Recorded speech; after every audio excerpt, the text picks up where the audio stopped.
So good morning, everybody. We are going to start today's proceedings. My name is John Piggott. I'm the director of the ARC Centre of Excellence in Population Ageing Research.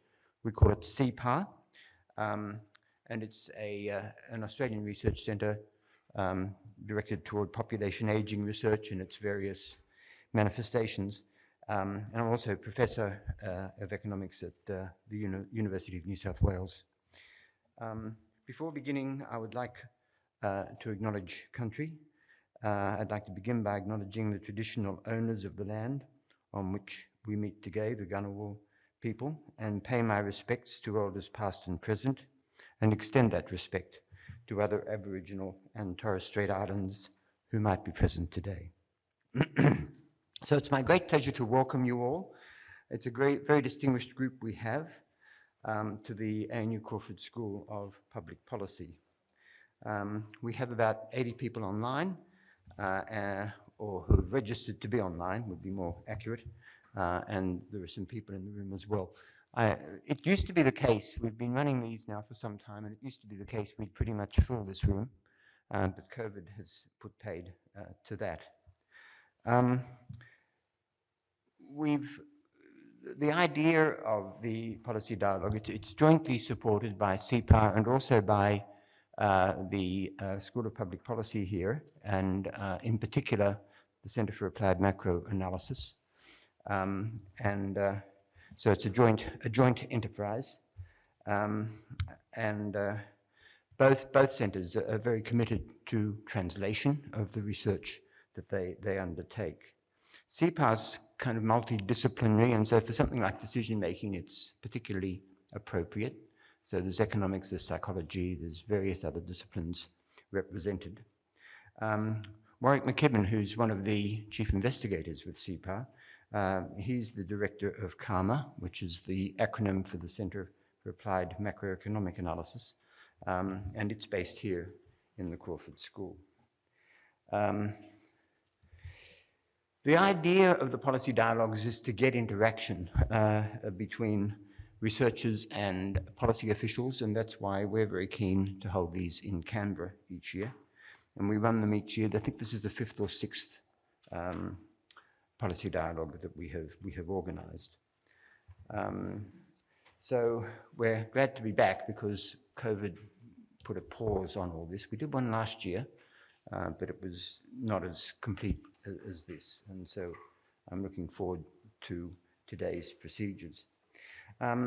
What we try to do with these is to have a background document, a substantial background document, which tries to synthesize research in the area, not just within CEPAR, but also more broadly in the literature, and bring out some central messages and show where CEPAR research has made a contribution, and then come up with some summaries. And you find this online, but it's also in hard copy, and the mastermind for these is Rafal Chomik, who always produces these for every one of them, 1 split millisecond before it's impossible. Right?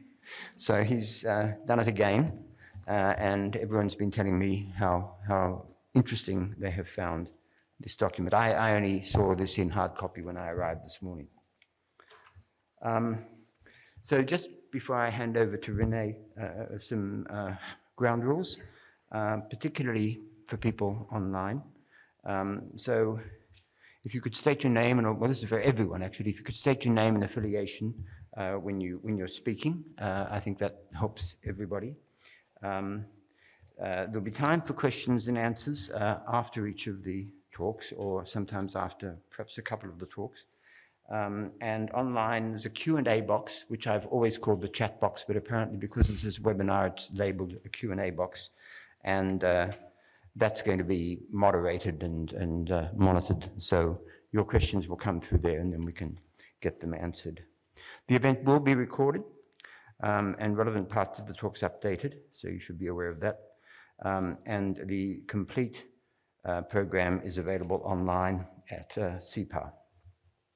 So now it's my great pleasure to introduce Professor Renée Fry-McKibbin. She currently directs the Crawford School. She is a very well-known macroeconomist, She has a range of international affiliations, and I think that probably is enough, and I will hand over to her. Thank you very much, Renée.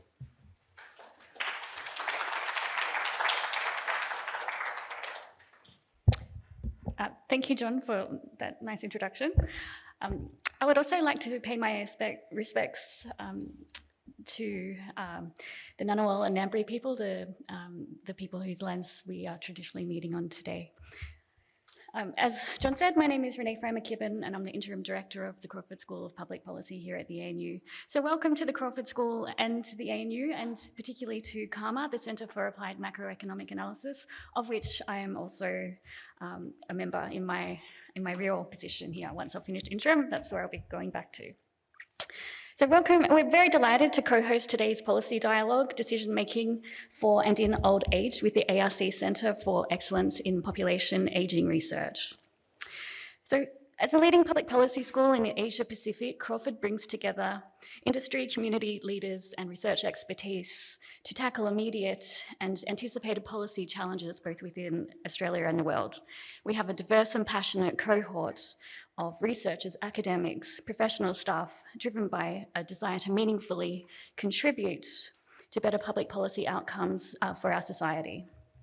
So we have a strong reputation for conducting and publishing research that matters, and importantly, translating and sharing that research with policymakers and public leaders whose decisions impact our society. CAMA is one of our leading centres under the directorship of Fry-McKibbin, who makes that happen. So it makes us a natural partner for this policy dialogue as we seek to frame the debate from academic, policy and industry perspectives. So John mentioned the conference the same workshop that we had here last year.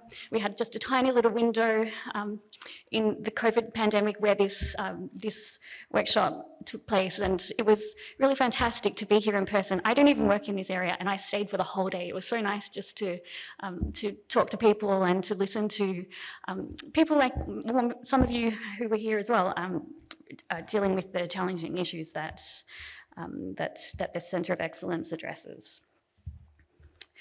So recently, Crawford's flagship podcast, Policy Forum Pod, was tackling some of the multifaceted challenges facing older Australians through a number of mini-series this year. So issues like cost of living pressures, access to affordable healthcare, working longer and sometimes multiple jobs are several of the challenges facing older Australians in particular.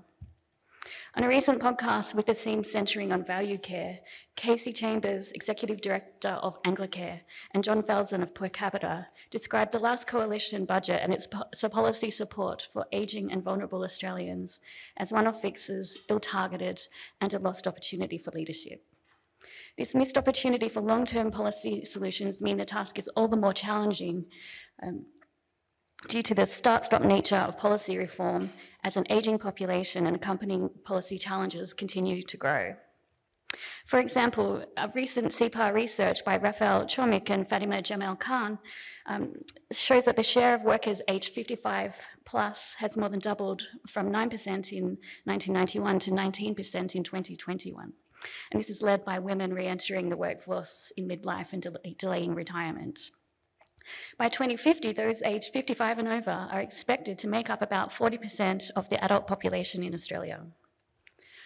Compounding this is the undervalued and under-remunerated aged care sector we have seen come to light through the Royal Commission into aged care quality and safety. And we've also seen the experiences of the aged in care through the pandemic. So this all stands in stark contrast to the ideal we have of the grey nomads in retirement driving around Australia in their caravans, seeing the sights, a life that maybe one day some of us would like to live. So with the new government, though, there is a renewed sense of opportunity to deliver real policy change. So recent legislation presented to Parliament goes some way to address the recommendations of the Royal Commission and deficiencies in the aged care system. The complex policy research undertaken by the ARC Centre of Excellence in Population Ageing Research is at an important stage in its project. So the policy dialogue and the release of the policy paper, Financial Decision Making for an Old Age, is an opportunity to work together with the federal government to find sustainable long-term policy solutions for ageing Australians that are complex and long-lasting. So I'd also like to say congratulations on this report. So it's our hope today that the dialogue will sharpen our focus to understand the future of an ageing population, what it means for families, Australians, industries, and government policymakers as we robustly consider current and future challenges of decision-making in old age. These challenges require nuanced, evidence-based, intersectional policy responses. So we do this with the hope of ensuring that those impacted by policy changes and decisions feel this care, respect, and dignity. So this is particularly important for the most vulnerable in our society and those who may be overlooked. So I wish you all a very productive day in considering how your teams can value care as you work together discussing financial decision making in an old age. So I will leave it there and say thank you, and I now welcome George to chair the first session.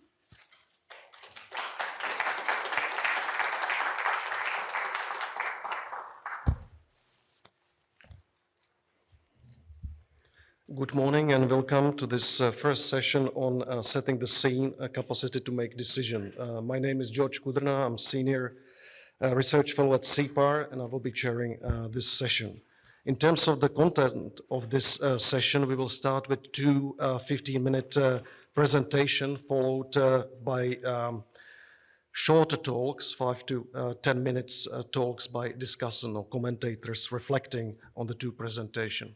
And after the talks, we will have combined Q&A session. So for those in the lecture room here, please keep your questions for the Q&A session. And for those online, you can write your comment question into the Zoom chat box. So let's start with the first presenter, who is Rafal Chomik. He's a CEPAR Senior Research Fellow based at UNSW Sydney.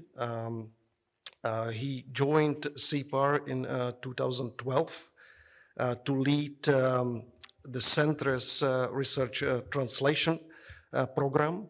And during his time, he was involved as the lead author of many research briefs, including this latest one on financial decision making for and in old age. Raf will talk for about 15 minutes, and so I passed to Raf. Yeah. Okay, thanks, George. I'm very happy to be here. I'm very happy to be launching this research brief titled Financial Decision Making in and for Old Age. It's co-authored with Sophie, Kaarin, Hazel, and I want to thank them for their work and guidance on it. The brief highlights insights from over 40 CEPAR researchers, some of whom commented on the brief, and I thank them for that. We're just really signposting their work here, so there's lots of underlying work there that please do go check out. Some of the people will be presenting today. So our starting point really is that financial decision making doesn't get easier with age. In fact, complex, high stakes, high risk decisions about super, housing and aged care increase as we get older. The brief explores how these decision processes can go wrong and how we can help put them right. I just want to start with a conceptual diagram. We make use of the idea that decision processes, good or bad, typically come as a result of two processes: deliberative thinking and impulsive thinking. You might call it thinking with your head versus thinking with your gut or your heart. Or what Daniel Kahneman called thinking fast and slow. Fast being the impulsive, intuitive part, and slow being the deliberative, rational part. Neurologists tell us these roughly correspond to our primal limbic system brain and our modern prefrontal cortex brain, part of the brain. So if you follow that logic, you could say that first, within deliberative thinking, we need to know stuff, and secondly, we need to process what we know. For impulsive decision-making, we use intuition and rules of thumb. But there's actually a third decision process here that's missing, and that's decisions which are outsourced, delegated, and shared with family and friends and advisors. Often, all these processes work very well, but in the complex world of financial decisions, all these processes have potential risks. You might not have the knowledge that you need, you might find things hard to calculate, biases creep in, and financial advisors can give bad advice. And all these are challenged when you throw aging into the mix.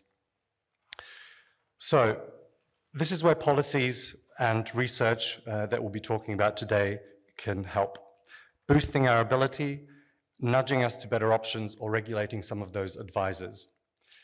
These pillars correspond to the bodies of work, for example, from Olivia Mitchell, Kaarin Anstey, Hazel and Susan, Thorpe and Julie. I'll touch on each of these 4 pillars in turn. First up, financial literacy. I know I made it sound like Hazel and Susan have the same surname. Anyway, first up, financial literacy. The first thing to note is that financial literacy is low and tends to decline after middle age. Around 54 is usually the peak of that hump that you see in the charts here. It's worse for women and those on low income, as you can see in red. Low financial literacy is associated with being more impulsive, planning less and saving less for retirement or emergencies. Improving financial literacy can help and has been shown to help even low-income households with managing debt, reducing time spent worrying about finances, planning and saving for retirement, building up a buffer for emergencies, identifying fraud, which we'll hear about today as well, and paying lower fees in super. But there's something else going on by age. At the same time as financial literacy is going down, people's confidence in their own capability with finances goes up for both high and low financial literacy people, as you can see in the bottom left. And responsibility for financial decisions also increase as you can see in the bottom right. And this is driven by a greater proportion of lone person households amongst older age groups. So what that tells us is that as people age, they make more financial decisions even as their financial ability is declining, and often they don't necessarily realize it. There's a bunch of existing programs to help. It's unclear how well integrated these are or how well evaluated they've been in terms of effectiveness, but thankfully there's a recent financial capability strategy which offers a framework to regularly review these programs and a new biannual survey to track progress. So what does the research say about what works with financial literacy interventions? There's been pessimism in the past. Meta-analysis in the past said that there isn't very much you can do about financial literacy, but more recent work is bearing fruit. A major meta-analysis released this year shows financial literacy interventions do work and affect behavior. It's already won various awards. It highlights 3 strategies here.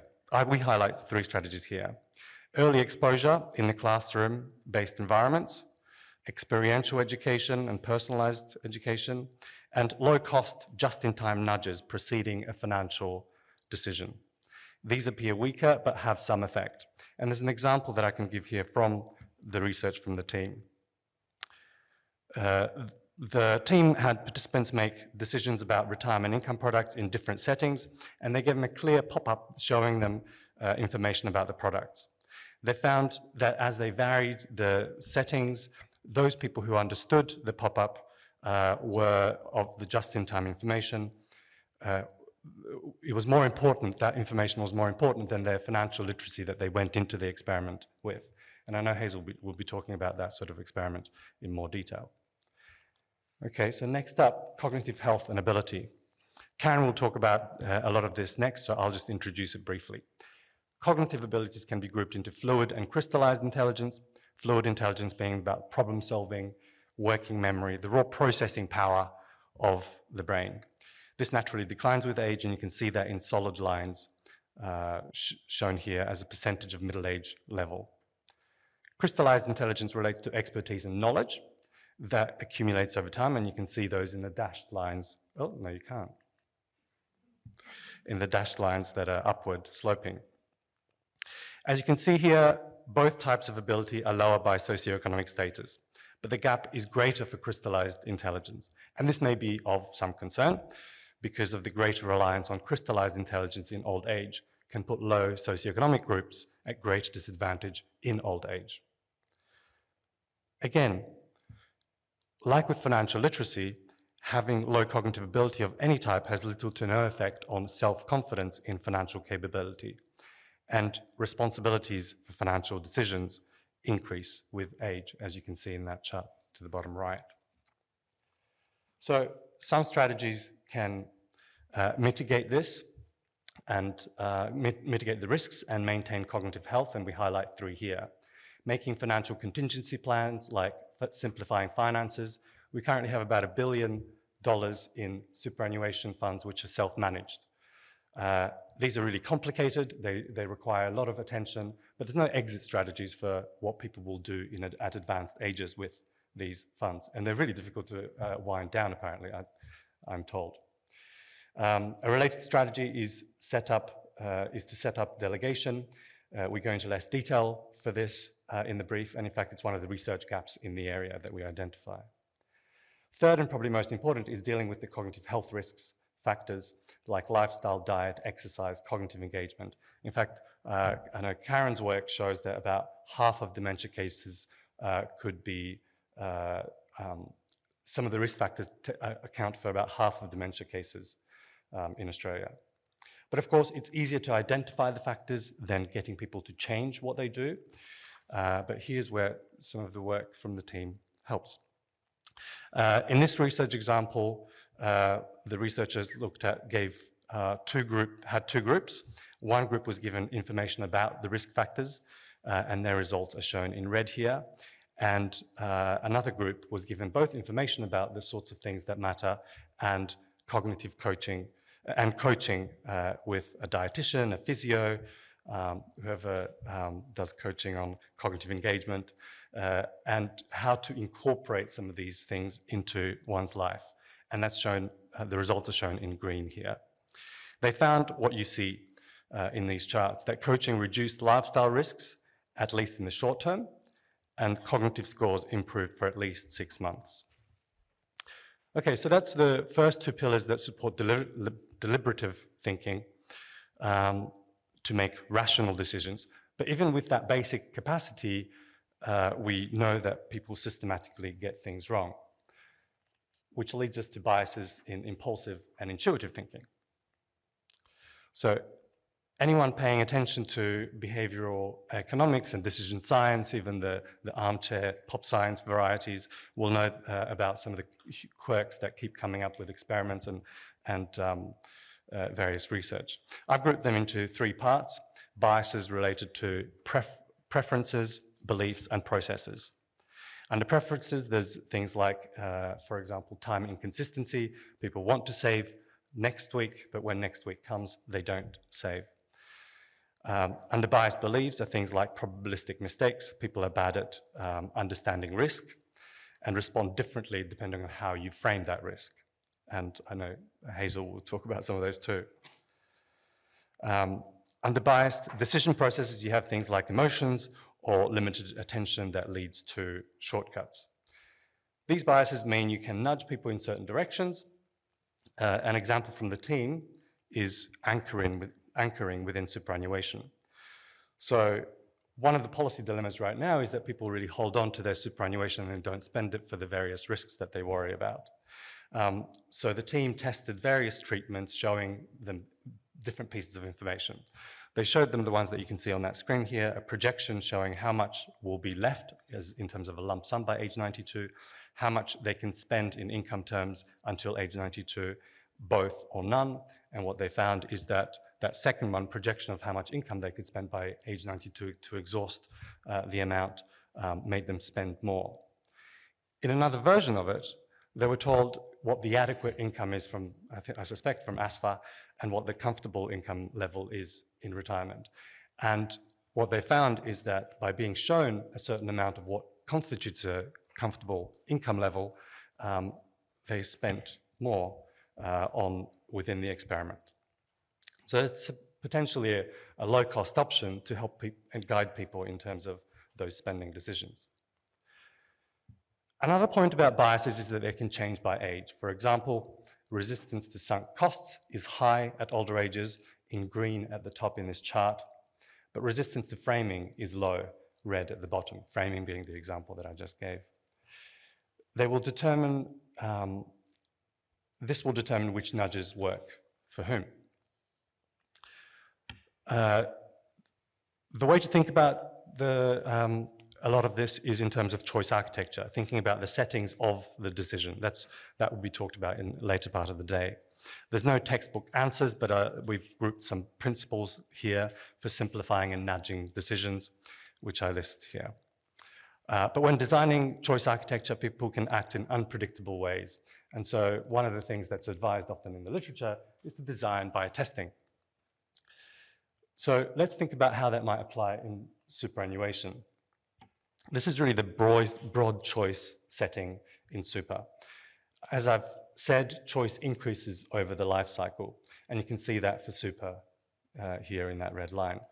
Past reforms dealt with many of the working age issues from 92 through to 2010, when Cooper review led to introduction of defaults. Productivity Commission tried to simplify choices further, the sorts of things that I mentioned in the previous slide about simplifying supportive, reducing the choice set. But that was rejected. The Murray review suggested defaults in super, which would have taken us to this level of choice architecture, but that was rejected. So what we have now is the covenant, which is relatively vague in trying to require trustees to help people in retirement decumulate their funds. But it's also an opportunity to do that, some of the design by testing, to see what different trustees can do, and in guiding people's decisions. But currently the story is that age increases the risk of poor financial decisions, and the structure of the system potentially exacerbates it. The final pillar is delegated and shared decisions. I won't go into more detail. I mentioned that there's a bit less of this sort of work, but I'll give you a cool example about financial advice. So this was an experiment in which people were given good and bad advice. Bad advice was objectively bad, like not paying down debt, not consolidating funds, or choosing suggesting that the person choose the high fee option from identical products. With lots of good advice, followed by one piece of bad advice, people were quite forgiving. And you can see that in a sort of demand curve on the left. But after one good impression and lots of bad advice, the vulnerable group, which was made up of people with high impulsiveness, low memory scores, and low financial literacy, a lot of those groups kept paying for the bad advice after that first good impression. You can see that in this chart. Yeah. So that's my quick run through of what's in the research brief. There's a lot more there. It gives you an introduction and hopefully a kind of framework to think about some of the issues today. Thank you.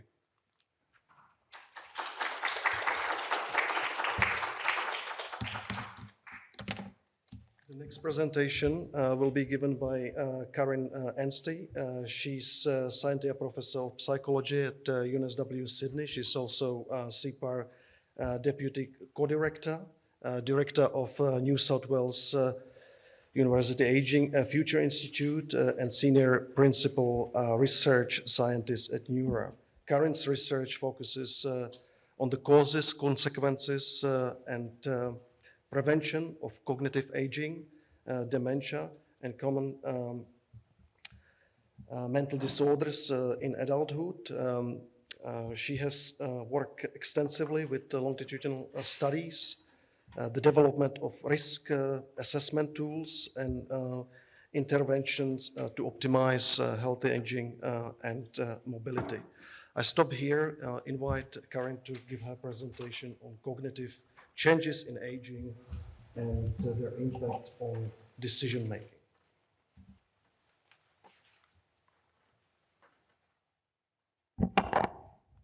Thank you very much for the introduction. It's actually a delight to be here after missing out on these in-person events for the last couple of years. So I'm going to talk to you about cognitive ageing and try to explain, it's a bit of a kind of very introductory mini walkthrough on what happens to our cognition as we age, and then try to cast that in terms of the impact on financial decision making. So I'm just going to, I'll also explain mild cognitive impairment and look at some implications. So as we've already heard, a very simplified view of cognitive development over the adult life course describes two general trends. There's abilities that decline, they peak in about the mid-20s and start to decline, they're called fluid.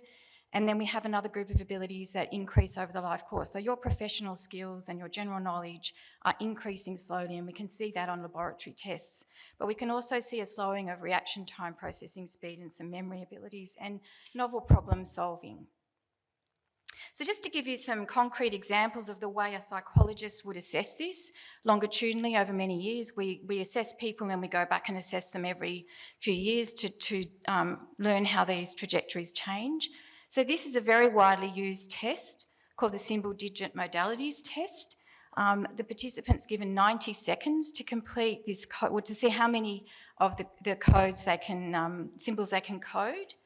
And what we find is that the average 25-year-old can code 78 symbols in 90 seconds, and the average 70-year-old can code 51. So that's their population averages. There's huge variability around those means, but that just gives you a sense of just normative ageing on a very commonly used test. Now, people that perform very poorly on this test are at risk of other problems, so falls and car crashes, and it's used by neuropsychologists. So this is a measure of fluid intelligence. On the other hand, I've put up a test which is widely used to measure the crystallised abilities, and this is just what we call lexical decision making, so your word knowledge. So all you have to do in this test is recognise which of the two words is an actual real word.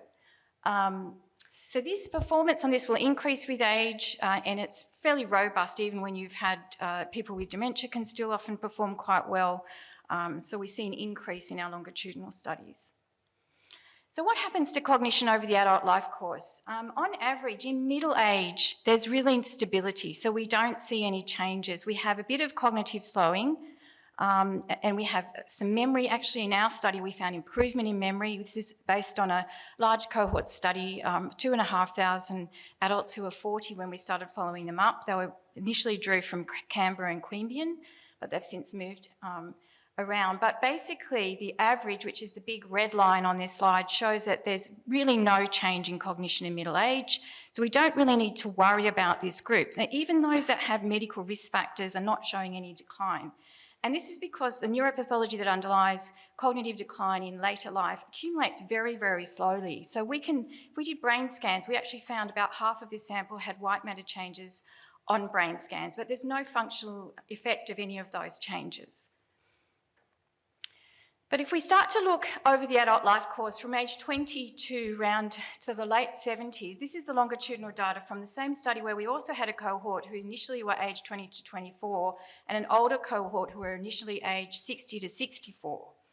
And so I've plotted, this is a paper that we published last year looking at sex differences in cognitive development over the adult life course.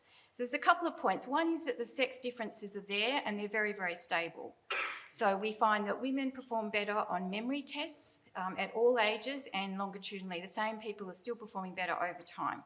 We find men have faster reaction time at all ages, and that's stable over time. And we find that, so as I said earlier, that this is that symbol digit modalities test. You can see this was the 20 to 24-year-old cohort in their 20s. They're actually getting better. The middle-age group are actually quite stable. The older group, if you look at the actual difference in level of performance, it's quite significant. But interestingly, you can also see that they're starting to decline. Whereas the spot the word test, which was that test I showed you, that lexical decision task, we're seeing people are actually improving, and the best group are the 60 to 64-year-olds. They're getting better. And this is why lots of older people hold senior roles in professions. They have a huge store of professional knowledge to draw on and lots of expertise. But this is this fluid decline, and then there's a memory decline. But there's a lot of variability in cognitive performance. So here we've just plotted some of the actual individual slopes of individual participants. And what's important is that there's big individual differences. So there's lots of people in this older group who are still performing at the same level as people in that younger group. There's a bigger range of scores here. We have more variation, and we have people who are starting to drop off here with cognitive decline and dementia down here. And we've also got a risk factor in the mix here. We see smokers who've got poorer cognitive decline, they've actually got faster. So poorer cognitive function here and here, and this slope is significant, so we're seeing faster decline as well. Now, our cognition in late life is also impacted by our genetics. So 1/4 of us here will have the apolipoprotein E allele, which is a risk factor for Alzheimer's disease. It's highly prevalent in the population, and that increases your risk for Alzheimer's disease, but it's by no means necessary or sufficient. So you can even be homozygous for that and not develop Alzheimer's. But what we see here, if we just pull apart the memory performance in our older cohort, we see women performing better than men, but we're seeing quite a steep decline starting in the late 70s for the sample, and that's actually interacting with that genetic risk factor and with gender. So up until now, I've just been talking about cognitive aging, but what's important is actually how you're functioning in your daily life. So you can actually absorb quite a lot of cognitive decline and be quite fine. Like you can still manage your finances. We can measure that you've declined quite a lot from your peak, but it doesn't actually impact your daily life. What's important for today is understanding that there's a group of people for whom that cognitive decline starts to push them into a zone where it's impacting everyday function. And this is a way of thinking about cognition over the adult life course. So basically, cognition does decline. And there's a threshold at which we would classify somebody as impaired. That's mild cognitive impairment. Then there's another threshold down here where that impairment progresses to a point where someone has severe functional impairment, and we can diagnose that person with dementia. I'm not talking about dementia, we'll just park dementia there, because once people have dementia, they usually have power of attorney, they're not making the financial decisions. So really our concern is this group here, people with mild cognitive impairment, have control over their finances.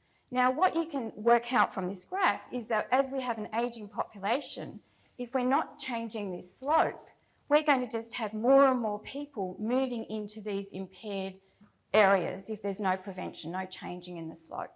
So a lot of my work has been focused on what we can do to alter that slope to delay the cognitive decline. Ultimately, ideally, people will never end up impaired.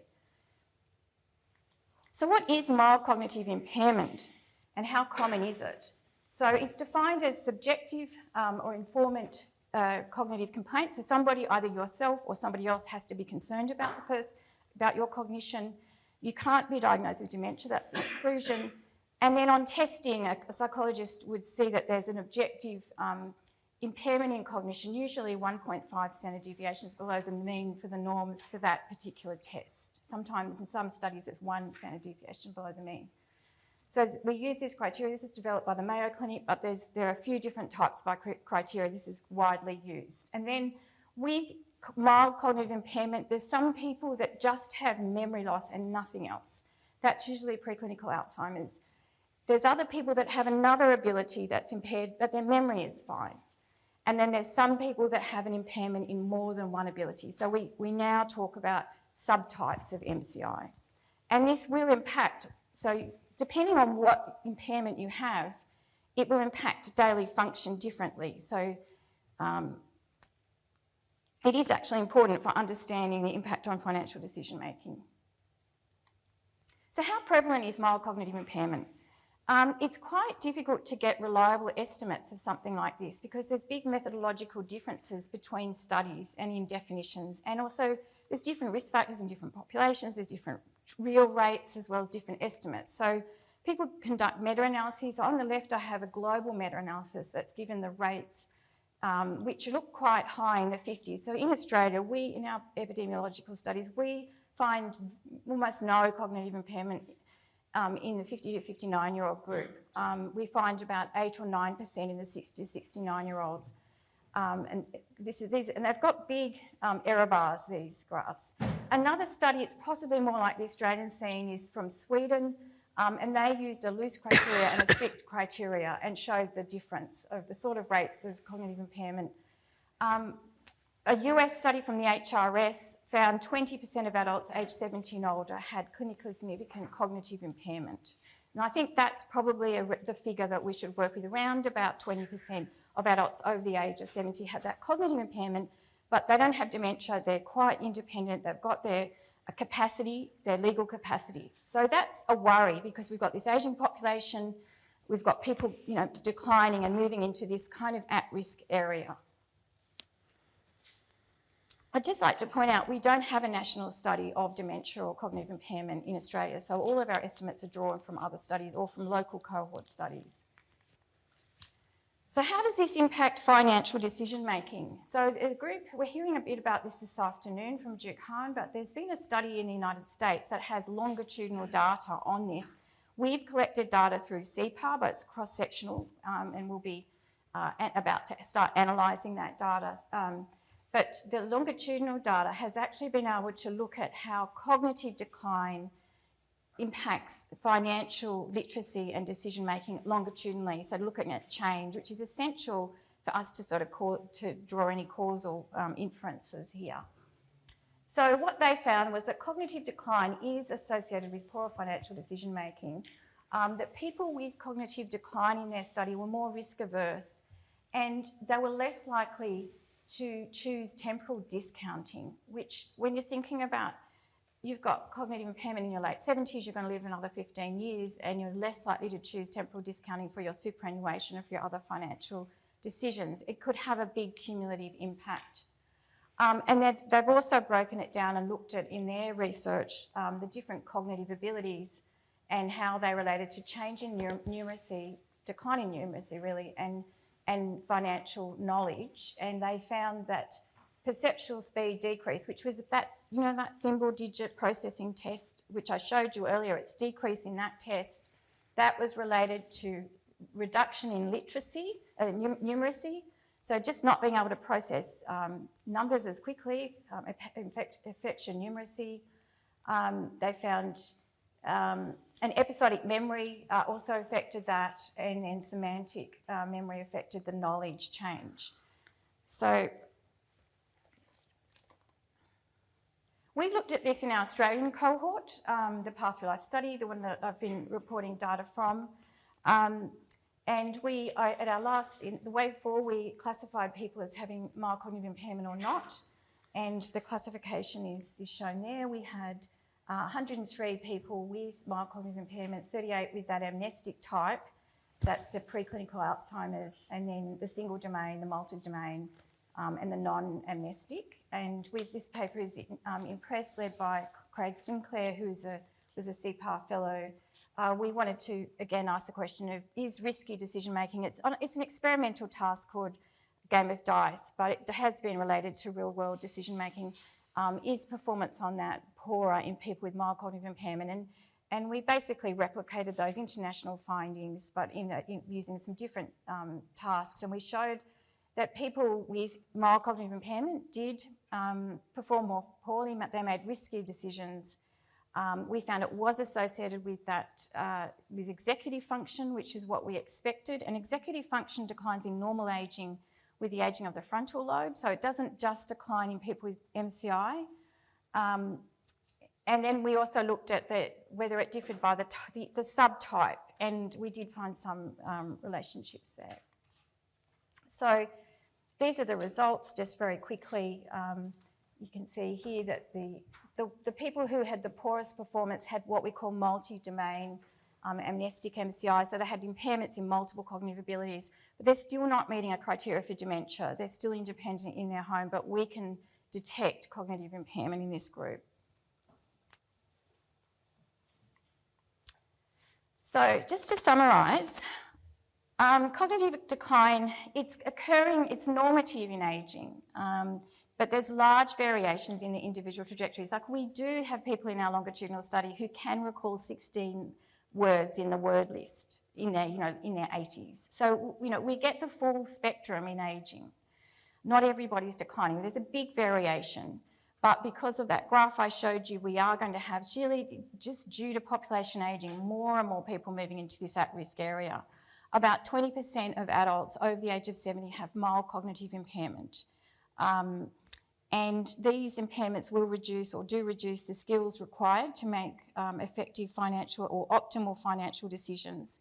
And so my conclusion is similar to Raf's and everybody else's today, I'm sure, that suboptimal financial decision making due to cognitive decline, it's an individual and a societal risk. And so we need to manage it and have strategies to address it. And I'm sure that we're going to have a very fruitful discussion today about how to do that, whether it's through policy, education, decision support from companies and product design. Thank you.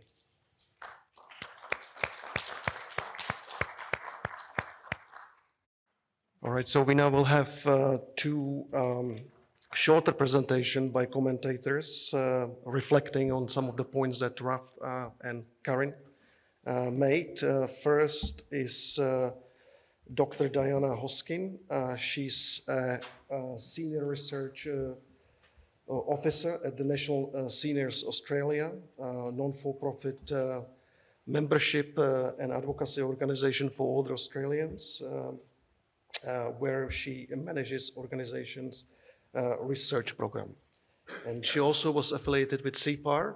She was based at Canberra, working for the Centre for Research into Aging, Health and Well-being, and doing some research on outcomes and prevalence of cognitive decline and dementia.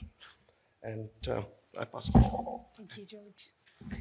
All right, good morning, everyone. It's really good to be here and to see everyone face to face. As Kaarin's saying, that's quite a treat. And thank you to Raf and Kaarin for such interesting and fascinating presentations. So as you heard this morning already, we've been focusing on individual aspects to, I guess, what helps or what gives people capacity to make decisions in older age. I'd like to look now perhaps, or think about a little bit, some of the contexts, I guess, which we're asking people to make decisions in as they get older.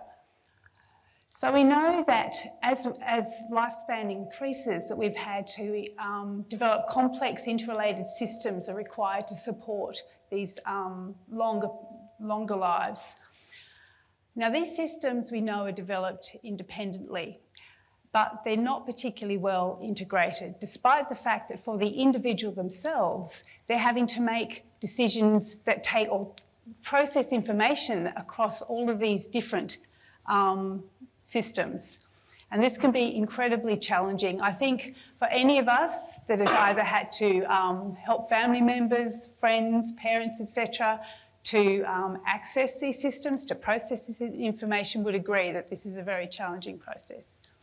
On top of this, in the past decade or so, everything's moved to digital. So this is the context in which older people are making their financial decisions.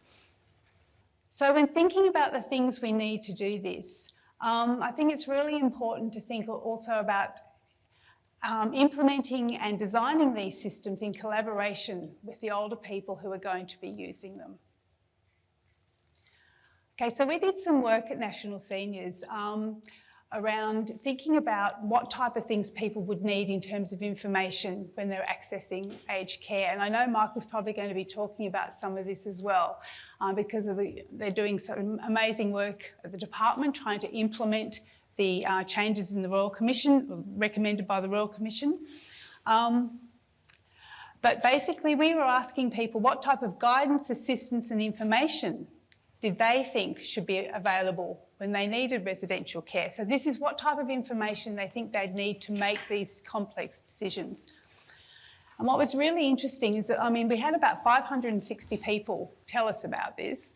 And all of these things could be classified basically into 5 different types of need for information. But it came down to the fact that they needed to have information that was specific, that it was done in a way that, I guess, was consistent, for example, across residential care facilities so that they could compare things easily when they were trying to make the decisions. They needed guidance and assistance to navigate the processes. Interestingly, talking about services, professional services to help protect their welfare when they were seeking residential care, and also then policies to encourage aged care planning much, much earlier on, and I'll move on to that in a moment. But basically it was summed up by one participant who said, unless we ask correct questions, we're not going to get all the information we need to make the decision. So people can't know what they don't know. So basically we need to provide systems that can provide them with this type of information. So we know already that for older people particularly, they need to do this deliberative decision-making that Raf was talking about, an accumulation of good information and planning.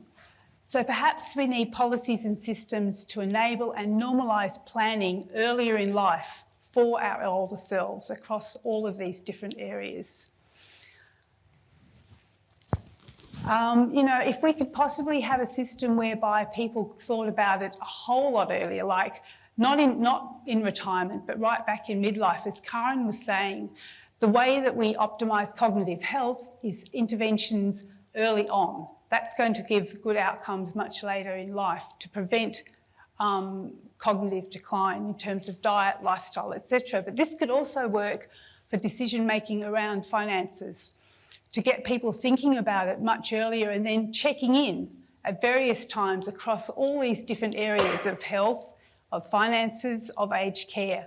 That way you build that, I guess, body of knowledge to be able to draw on to make these decisions and mitigate against many of the high risk and impetuous decisions that you're needing to be making at times of crisis. But of course, there's a challenge in doing this because we're asking people to invest their resources in what is basically an unpalatable outcome, because ageing is not something that is thought of as an attractive thing to happen. We talk about successful ageing, productive ageing, healthy ageing, and yes, they're goals. That's what we want, but it's no guarantee, all right?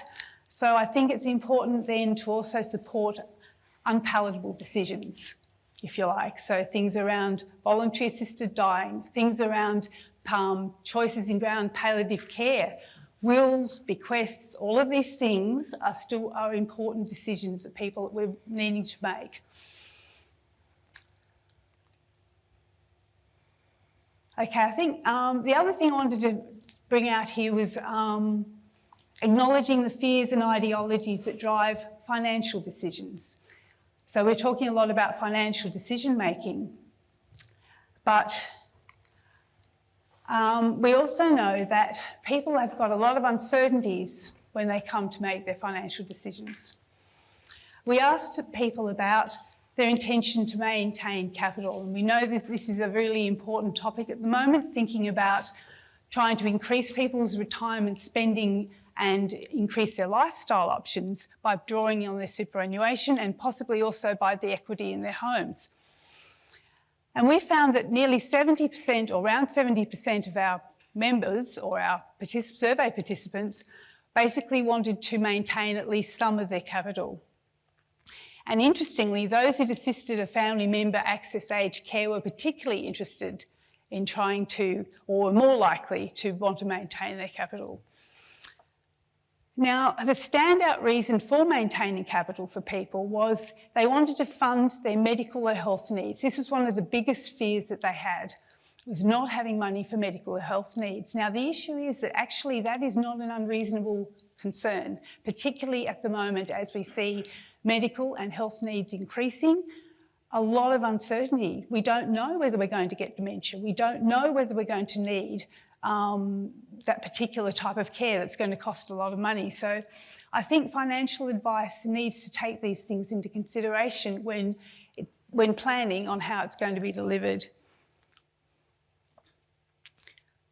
Another big hot topic, I suppose, is accessing equity in the home through the reverse mortgages. Now, this is something that makes a lot of sense for a lot of people.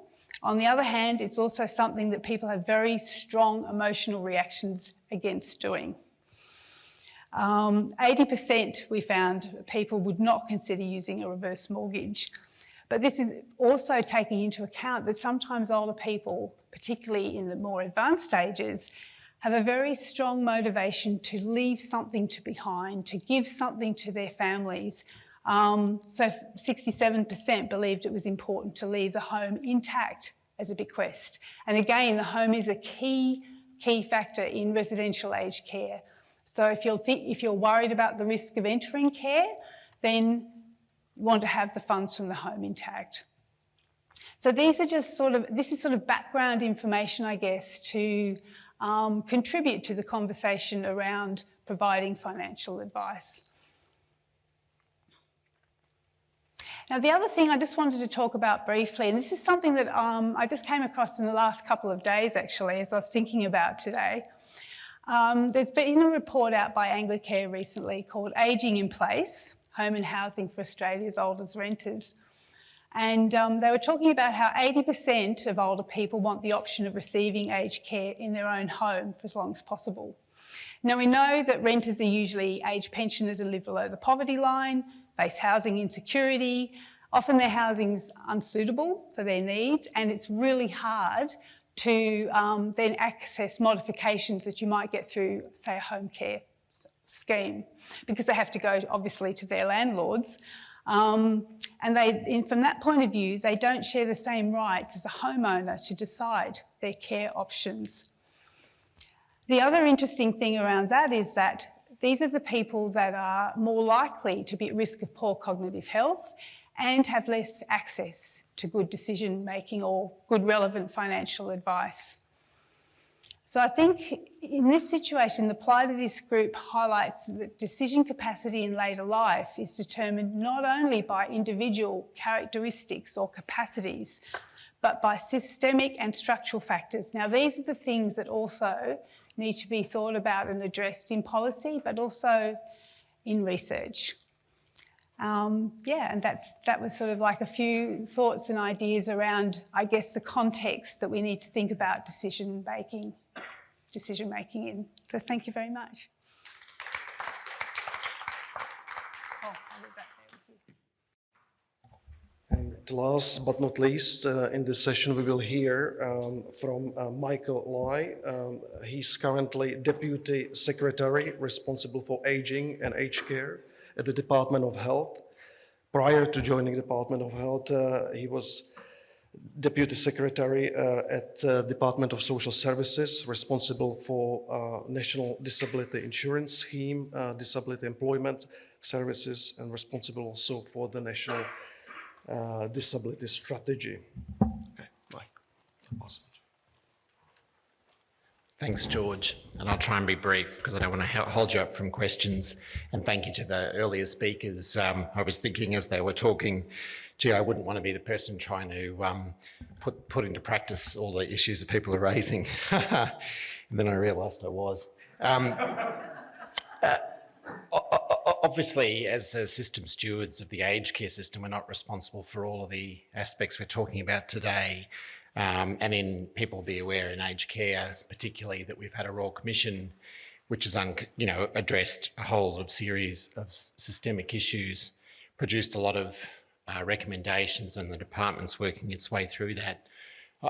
I like to characterise the work we're doing as remediation in some respects of a system that has failed. And I think the challenge for us is to write the foundations of the aged care system and to then think about how do we build an excellent system of care for older Australians. And I think that's where some of the material that people have presented today, we need to kind of have in our minds as we go about our job about setting those foundations.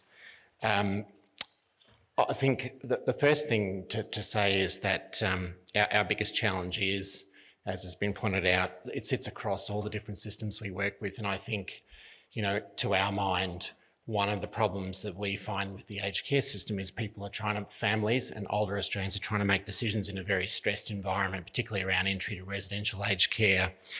And it would make much more sense for people to have had the opportunity to contemplate what their kind of care needs might be in their older age at a much earlier point in time, which obviously we have a vehicle for that process with the super system. So it would make sense for us to think about that much earlier.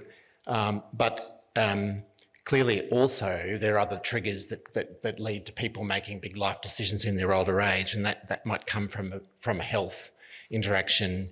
It might come from the process of retiring and considering your access to the income support system, and as well as our own aged care system. And each of those systems are highly complicated, and I think the research talked about this morning identifies the challenge we have as policymakers to try and help people to navigate all of those systems, or to think about their whole of life care and retirement in a way that doesn't bamboozle them and lead them to making suboptimal decisions, including in situations where their own cognitive capacity might have declined.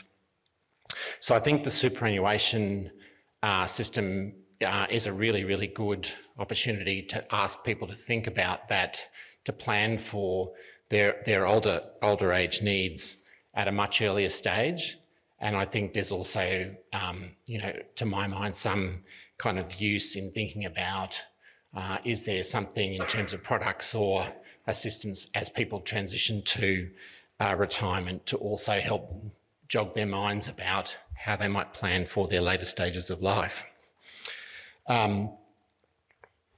We obviously know that one of our other considerations obviously is that the proportion of people coming through with larger super balances is increasing.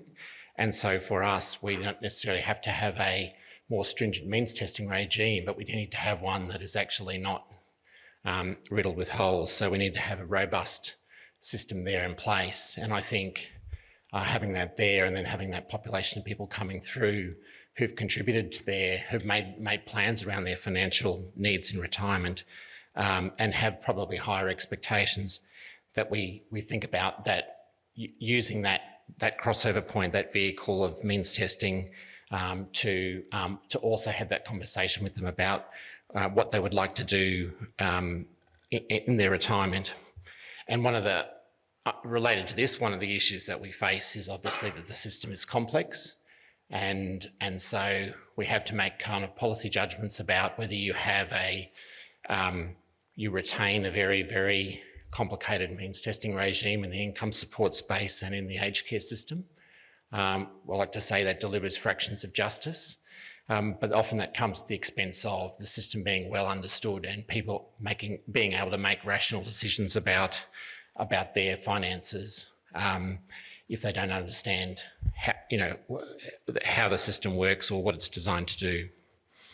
The second aspect I just want to touch on briefly is around the choice of the client or consumer or older person.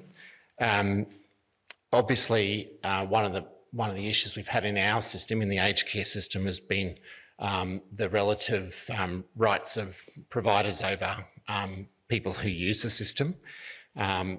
I make a comparison directly to the NDIS, where the system is much more focused on the needs of individuals within that system, where they have an elevated chance to make decisions around their future, versus the aged care system, which by comparison, the interests and needs of providers have been higher than those of the people using the system. And so we want to use the new aged care legislation, the new Aged Care Act that we're developing, to make sure that we try and elevate the rights of individuals, and including thinking through what's been talked about this morning, and that is people who have difficulty making those decisions on their own, how we have a rigorous system in place to both support those people but also to protect their rights. We need a system, and we are working on this, to increase the number of independent actors who are involved in the system as helpers or navigators. And I think that goes to one of the points raised around both people with low financial literacy, but also those people who might come from low socioeconomic backgrounds, who might have less capacity to make decisions, as well as those people who might have dementia or other cognitive decline. So we want to make sure the system is, that there are there are people in that system who don't have financial or other interest who can support people. Finally, on the choice front, I just make the point about trying to add extra transparency into the system and to make sure that we have star ratings, care statements and the like that are available to people that actually give people an understanding of the quality of service people are receiving. And one of the big concerns for the department in its design of these new transparency measures is to make sure that they're understandable. So paying particular attention to what makes sense, because some of the information that we collect from our aged care providers are very, very technical in nature. And so we want that to be able to be digestible for people and for them to be able to make good decisions. I think finally I'd just point to consistency of information. Just within the aged care system, we have, you might come through a telephone line, which is a devolved function not run by the department.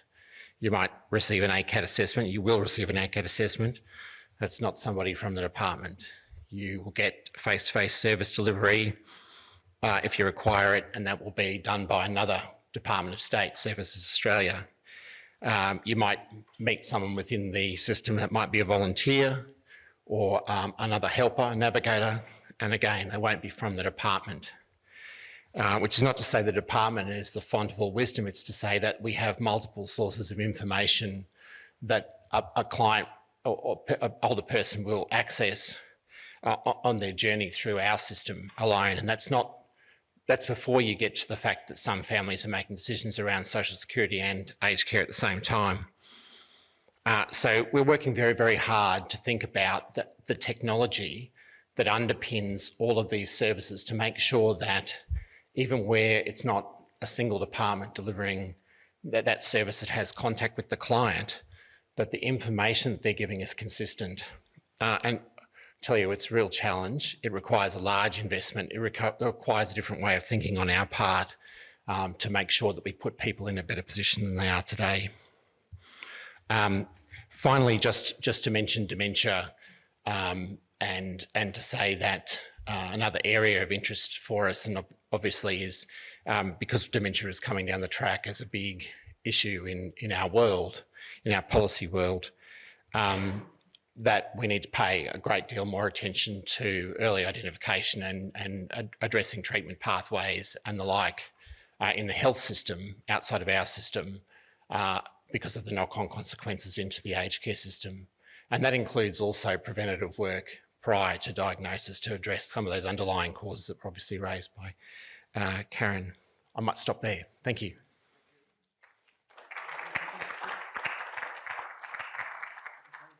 If I can invite also other presenters to sit at the table so the audience can see us. We have about 10 minutes for questions.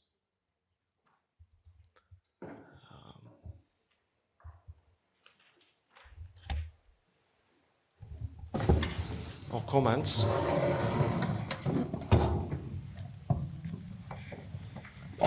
So if you can raise your hand and say your name and affiliation. So the question, just to summarize, was whether Raf in his presentation used cross-section data or longitudinal data and the differences, I guess, important. Yeah. So, Raf. Thank you so much for that question. It was actually Dorothy Dixon that I gave to George in case there wasn't a question. So, yeah, it was mainly cross-sectional data. It was 2016 Hilda data mainly. But the 2020, because it had also cognitive variables in 2016, which is why I used 2016. But there are financial literacy questions in 2020. So just yesterday, I got Sophie, thank you Sophie, to run the numbers to look at longitudinal, just over the 4 years. So I can't say very much about the kind of the long term that you're talking about. But just over 4 years, I can see what financial literacy looks like for the same people 4 years later. And what it shows is that there is increases to the number of people or the average number of questions correct for financial literacy questions correct at younger ages, and then it's sort of steady in the middle, and then there's declines past age about 70, with quite reasonable declines at 80 and 90. So what that says is that between 2016 and 2020, people who were asked 5 financial literacy questions, the same ones they were asked 4 years later, more of them got them wrong, which is really sort of interesting and sort of suggests that there is a kind of a loss of that financial literacy for if you follow people longitudinally. Yeah. What's interesting, and that probably speaks to some of the cognitive stuff. What's interesting is that if you just look at the cross-sectional 2016 and 2020, you see that the older age group, by age, just sort of seems to be the same, the shape of the curve. But the shape of the curve at younger ages seems to have sort of moved up a little bit. So there is a sort of hope there, I suppose. But at this stage, the data is just 4 years that we've got from Hilda. I don't know whether, did you want to? Oh, just to say the international data shows it's declining. In that US longitudinal study is showing it does peak and then declines. Yeah. Longitudinally. Yeah, in the older ages. But again, your point that we've got these societal changes now, and with compulsory superannuation, more people engaging, we should expect to see improved, that sort of compensating age-related change and increasing. As long as my gov doesn't make us all demented, I'm a long harder to sort it out. Question?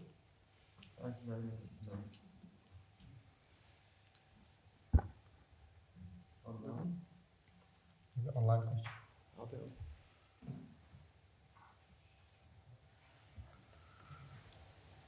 I can do a small game. Hi, it's Michelle. Hi, am I on? Okay, great. I can't hear it. Can you hear it? Well, so. I'll shout. It's calling aimed at Diane. It's in relation to the ageism issue. There's a lot of talk at the moment, we just had Ageism Awareness Day, about the huge discrimination that older people are facing in terms of their capacities. How do we address some of these issues without actually permeating further ageism? Yeah, thank you for that question. I think you've really really tapped into something there. It is a balancing act, because we're wanting to make sure that we're not casting aging as such a negative thing, that everyone's going to decline and you're not going to be able to make these decisions, and everyone needs supporting, and I think that's one of the big challenges too, is thinking about age getting older as a time of needing support around all of these things. Okay, having said that though, I think it's also really important to acknowledge that it's not so much about supporting, it's about the fact that people are changing. As you get older, things change, and it's being able to put things in place and enabling and making sure that people themselves are able to do and make the most of whatever situation they're in, which often means thinking about doing things a lot earlier so that you're not caught out in those later years. Yeah, but that's a really good point around not promulgating ageism by all of these conversations. Yeah. If I could just add, I mean, I think, when we're having a discussion about looking at people's capacity to make decisions, and we're kind of rightly worried about how they make good decisions, we don't want to lose sight of the fact that we need to elevate people's agency, older people's agency. And I mean, the government's established a Council of Elders, which Ian Yates is here today, chairs. And what's fascinating for me, having had a history in social policy where people talk about elder abuse, where people are abused, older people, their rights are abused. Council of Elders conversation is not about that. It's about well-meaning family and friends who intrude on their rights. That's what they're scared about. They're scared about other people taking away their right to make decisions. And so it's a much more local, it's not a criminal thing, it's an everyday, and it's a well-meaning thing with families. It's very difficult to navigate. But that's what they're worried about. And I think, we also see that in people's preferences around that they want to age in their home and have as much autonomy as they possibly and social interaction as they possibly can. And so, for us, that's a guiding light about making sure that we have this real close eye on their rights as a citizen. Can I just add something to that also? And that's around when we're thinking around what are good decisions. I think it's really, really critical to understand that what might be a good decision from a, almost if you like, a research point of view, compared to what might be a good decision from an older person's point of view in that situation, it can be two very different things. And I'm thinking about this in terms of some of the things we found in giving financial advice around the, if you like, home as equity. That's one of the biggest ones, is it might be a good decision financially, not a good decision for the person. So yeah, always important to keep that in mind. Yeah. Warren? Yeah, thanks very much. This is not a field that I know very much about, except I'm ageing. I want to come back to Diane's point. We know people are changing over time, and we know their circumstances are changing over time. Do we know that you're better off making a decision when you're young about things you don't know about? Or do we think you wait till you have the information set, and although you've declined, you probably could make a better decision if you know exactly what's happening in your circumstance? What's the evidence on that? No. That might be. Sorry? That's just for anyone, or you would like me to comment? You, but anyone else. Yeah.